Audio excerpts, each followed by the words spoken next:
Hola, bienvenidos a este video, donde hablaremos de los pueblos prehispánicos de Chile.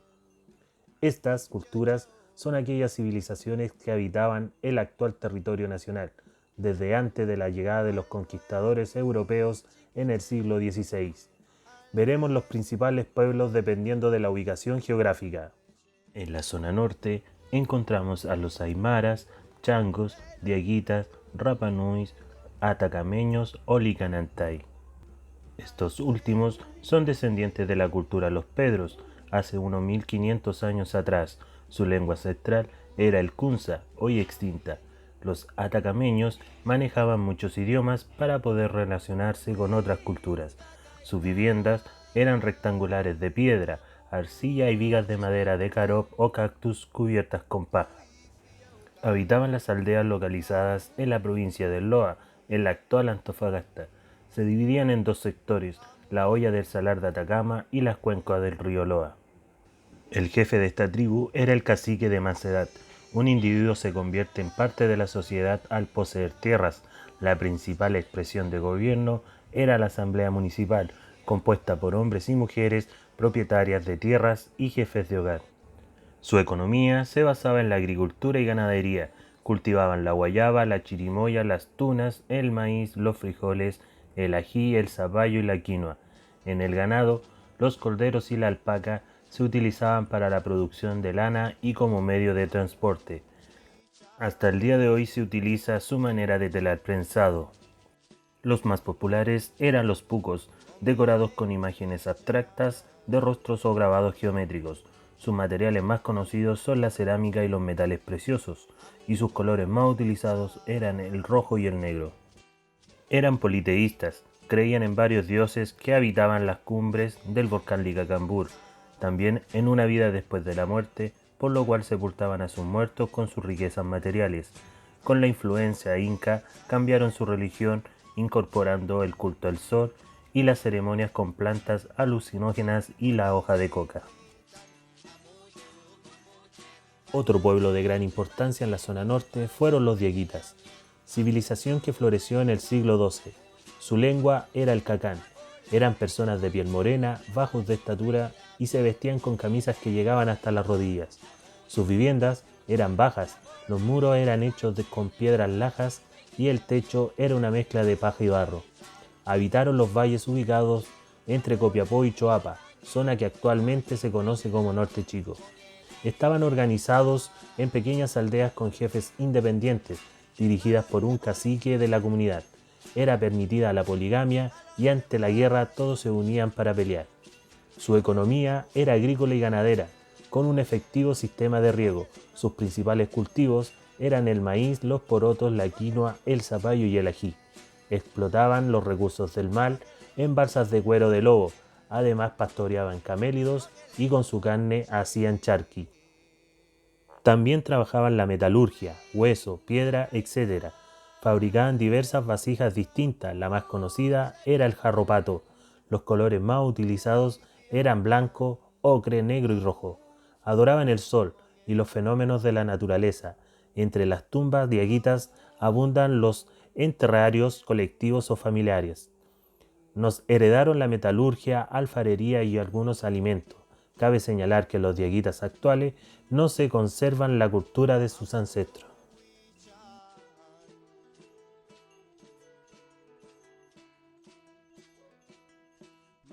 En la zona centro-sur del país compartían territorios los picunches, chiquillanes, pehuelches, picunches, puelches, los cuncos, poyas y los mapuches o araucanos.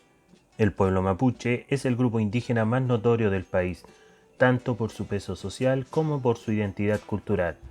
Hablan su lengua llamada el mapudungún. Algunos dicen que existen desde 1250 después de Cristo hasta la actualidad en la región de la Araucanía. Habitaban en subgrupos según las zonas geográficas, emparentados lingüísticamente con sus vecinos, tal como grupos picunches en el norte, huillinches en el sur, entre otros. Los mapuches presentaron una gran resistencia a la dominación española durante todo el siglo XVI.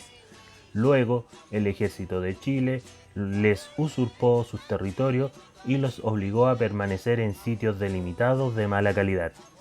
La organización mapuche se caracterizaba por no presentar autoridades con poder centralizado y fuerte.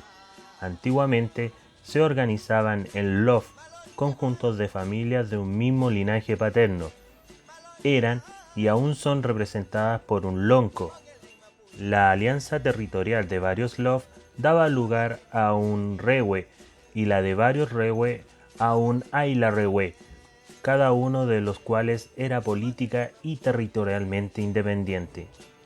El pueblo explotaba sus recursos naturales. Su principal fuente de alimento provenía de la caza y la recolección del piñón de las araucarias. Los que vivían cerca de la costa recogían cochayuyo, erizos, etc. Las mujeres se dedicaban a las labores domésticas. Además confeccionaban objetos de cerámica y cestería, hilaban y tejían. El alimento principal de los mapuches eran las papas y los porotos payares. Con la llegada de los incas comenzaron a cultivar el maíz y la quinoa.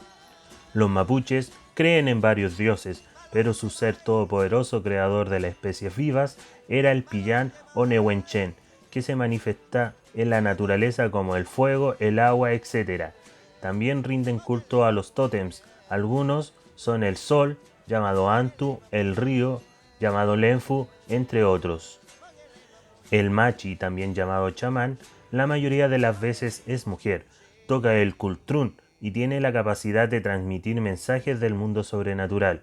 Una de las ceremonias importantes es el guillatún, acción de agradecer y pedir por las cosechas y el tiempo. El legado cultural de los mapuches aún permanece vivo, incluso su lengua.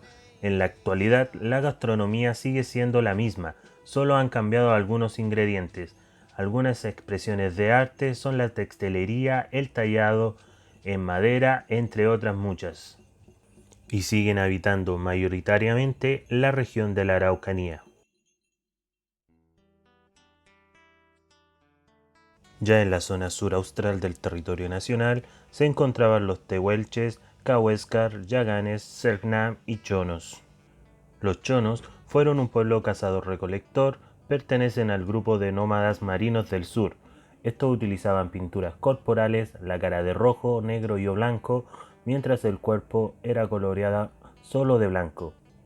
Habitaron en el territorio que conforma la Patagonia occidental insular, entre el archipiélago de Chiloé hasta la península del Taitao y el Golfo de Penas.